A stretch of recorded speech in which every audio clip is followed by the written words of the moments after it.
He introduced her as his coworker. She already knew where we kept the wine glasses. That's what I keep coming back to. Not the texts I found later.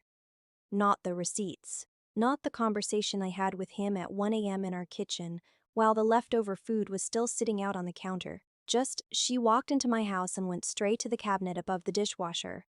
Third cabinet on the left. You'd only know that if someone told you. Let me take you back 6 weeks before that night. My name doesn't matter. What matters is that I was a good wife. Not perfect, but good. The kind of good that nobody sees because it doesn't make noise. I packed his lunch when I was running late myself. I remembered his sister's birthday when he forgot it. I gave up a promotion that would have meant travel because we just bought the house, and I didn't want to stretch thin. I told myself that was love. Building something together. Choosing the quiet version of your life over the louder one. What I didn't know was that while I was choosing quiet, he was choosing something else entirely. The sign started maybe 2 months before the party. And look, I know how this part sounds. Every woman who finds out says she knew. Says there were signs. And maybe that's true. Or maybe we're just really good at spotting the thing in hindsight that we talked ourselves out of trusting in real time. For me, it was small stuff. He started locking his phone, not just screen down, but actually locking it, a thing he'd never done in 6 years. He started coming home smelling like he'd freshly washed his hands. Not dirty hands. Freshly washed, like he cleaned something off before walking in. I noticed. I said nothing. Because I didn't want to be the suspicious wife. I'd watched my mom be the suspicious wife my whole childhood, and I promised myself I would never, never do that to myself or to a man I trusted. So I ignored it. And I made a party instead. It was a housewarming kind of. We'd been in the new place 8 months and kept saying we'd have people over and kept not doing it. So I finally just picked a Saturday and sent the invite. Cleaned for 2 days. Made my grandmother's cornbread dip. Hung the string lights on the back porch that I'd bought in October and never gotten around to putting up.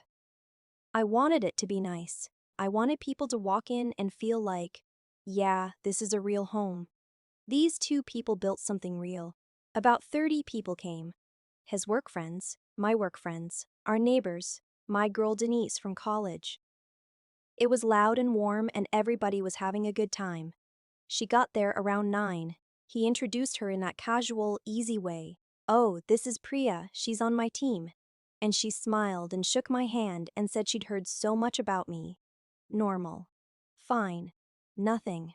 But then she went to get herself a glass of wine and she walked, without asking, without looking around, straight to that third cabinet on the left. I watched her open it. Take down a glass.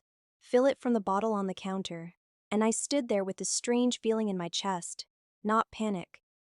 Not even suspicion yet. Just a wrongness. Like a note played slightly off key. You can't always name it, but your body hears it. I filed it away. Kept smiling. Kept being the host.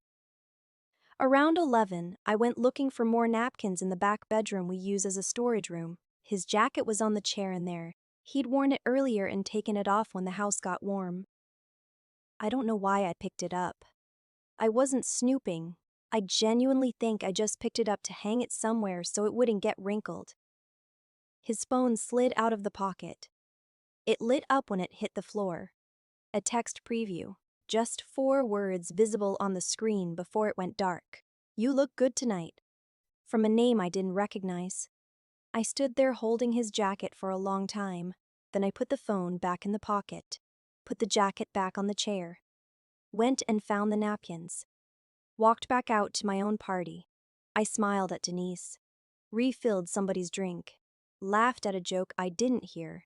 And the whole time my brain was doing something I can't fully describe, like it was running 2 programs at once. One of them was functioning, hostessing, being a person. The other one was very, very quiet. And it was thinking. I watched him the rest of the night differently than I'd watched him before, and here's what I saw. He was careful. Too careful. The way he made sure to stand on the other side of the room from her. The way they never ended up in the same conversation. It was choreographed, and I'd been too inside my own hosting to notice it the whole first part of the evening.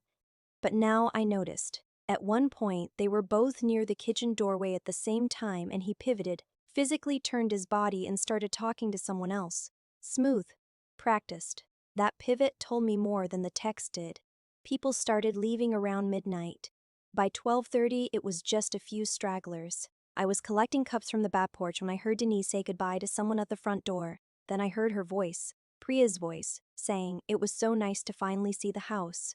Finally see the house. I set the cups down on the porch railing. She'd been waiting to see this house. She'd known it existed.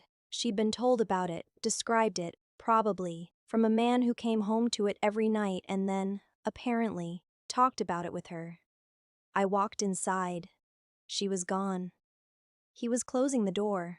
He turned around and I was standing in the middle of the living room and something in my face made him stop.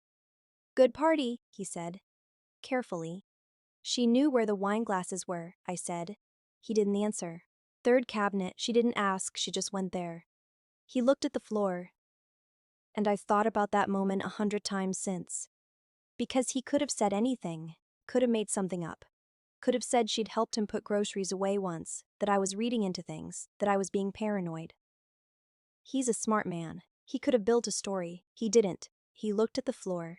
That silence was the most honest thing he'd said to me in months. I didn't yell. I want you to know that. I'd always imagined that if this ever happened to me, I would blow up, plates, screaming, all of it. That's not what happened.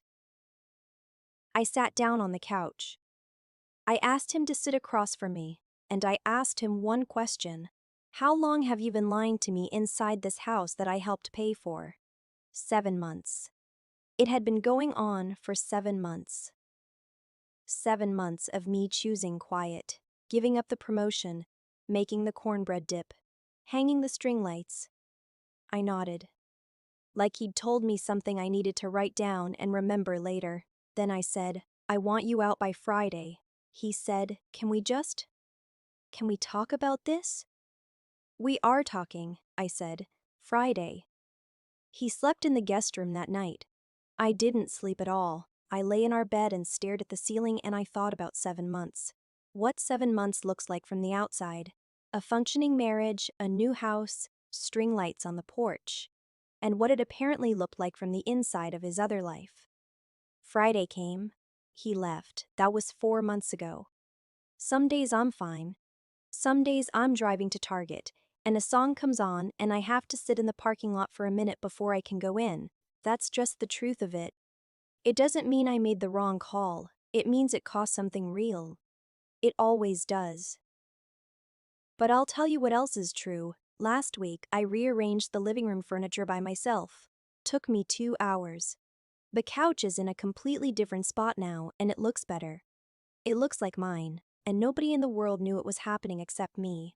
That's not a small thing. If you are somewhere in the middle of this, the noticing but not wanting to know part, the being a good host while your brain runs 2 programs part. I'm not going to tell you what to do. I'm just going to tell you your gut already knows. The question is whether you're ready to listen to it. This is Broken Vows. I'll see you in the next one.